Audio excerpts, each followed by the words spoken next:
pabandykit padaryti kažką patys nelaukdami. Radio stoties Radio centras rytinėje laidoje Atsibusk su Vyteniu beveik 2 mėnesius vyko neįprasta akcija. Joje galėjo dalyvauti visi mažesnių miestelių ar kaimelių gyventojai, panorę šventiškai apšviesti savo miesto aikštę arba gatvę. Klausytojai siuntė nuotraukas su vietovės vaizdais. Radio centro darbuotojai vertinę techninės miestelių galimybės laimėtoje paskelbė Vaida iš Šeduvos.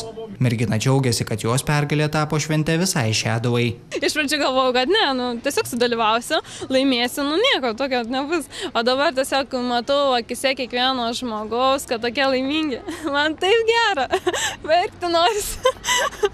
Iš tikrųjų super. Sužibus įspūdingoms puošmenoms aikštėje įžiebta kalėdų eglė.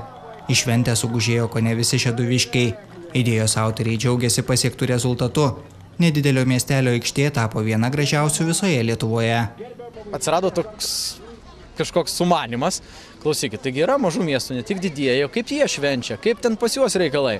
Pasidomėm ir nusprendėm, jog reikėtų apšviesti nedidelį kokį miestuką, kaimelį ir atnešti šventę ne į didmiestį, o eilinį mažiuką Lietuvos miestelį. Nusprendėm, kad daugiau šviesos, daugiau entuziazmo ir šita krizė ir šitas liūdesys praeis kur kas greičiau.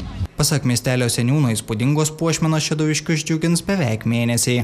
Keletą kartų esam labai gražiai pasipuošę, bet kai pasipuošėm šiais metais dėka Radio centro, tai šitaip gražiai, šitaip nuostabiai tikrai nebuvo. Matot, kiek daug žmonių iš visur privažiavo, iš viso apylinkį, iš miesto. Mes be galo laimingi, kokie laimingi mūsų vaikai, tėveliai, seneliai. Nuostabi šventė. Radio centro darbuotojai originalių akcijų savo klausytojams žada ir ateityje.